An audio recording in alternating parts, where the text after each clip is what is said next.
Chapter 848. Wilbur fell into deep thought. He wondered how much time had passed when he was snapped back to reality by the sound of footsteps. He turned around and saw Carl walking in with dirt on his face. His hair was burnt, and his clothes were tattered like a beggar's. Wilbur threw the diary into the demiplane and asked, "What happened to you?" "I got hit by 2 missiles," said Carl awkwardly. Wilbur chuckled. Carl said, "The Moroccan soldiers were defeated and fled. I couldn't kill them all. It doesn't matter. Rex is dead, so Lars will be arrested. They won't be a problem anymore," said Wilbur nonchalantly. Carl expected the outcome, but he was still very pleased. Wilbur was able to win against a super sanctuary cultivator.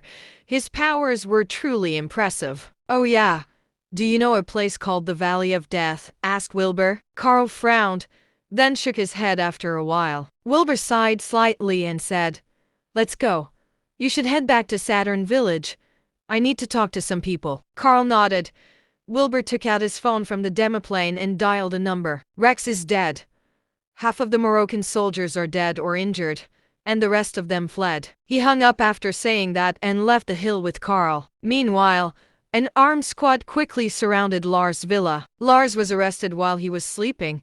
He could not believe that it was happening until he was thrown into a secret jail. Wilbur was sitting in the presidential office at that moment. Rogan poured a glass of whiskey for Wilbur and said, "Sir, you're amazing." "Thanks," Wilbur responded nonchalantly. Rogan sat and passed Wilbur a cigar. Then he said, "Lars will receive the death penalty in 3 days for treason." Wilbur snipped the cigar tip and took a drag, smiling without saying anything. Lars was arrested and his future was set. Rogan could pin any crime on Lars as he pleased. "My only concern is the forces from Bridgen. They had secretly been supporting Lars," said Rogan while frowning. Wilbur looked at Rogan and said slowly, "That is your nation's business, so I won't get involved, but I do have a suggestion. You can side with Dasha. You should know that Dasha doesn't interfere with other nations' politics, but they believe in the concept of collaboration with benefits. I've considered Dasha a long time ago, but Lars and other politicians favored Bridgen. It puts me in a tough spot." "Here's your opportunity, isn't it?" Wilbur asked with a smile. Rogan returned a smile and said, "You're right. I'll reach out to the Dasha embassy soon, but before that, I think I'll make you a sheik. What do you say?" "What's good about that?" asked Wilbur. Rogan laughed and said, "Of course it's good. Being a sheik assigned by the president is a high honor. Also, I think I'll make Saturn Village your property. What do you think about that?" Wilbur looked at Rogan because he did not expect that. Being a sheik with legal property was not only an honorific thing. He could avoid taxes if he owned the property, and he could make his laws there. Saturn Village would be like his little kingdom in that case. "Really?"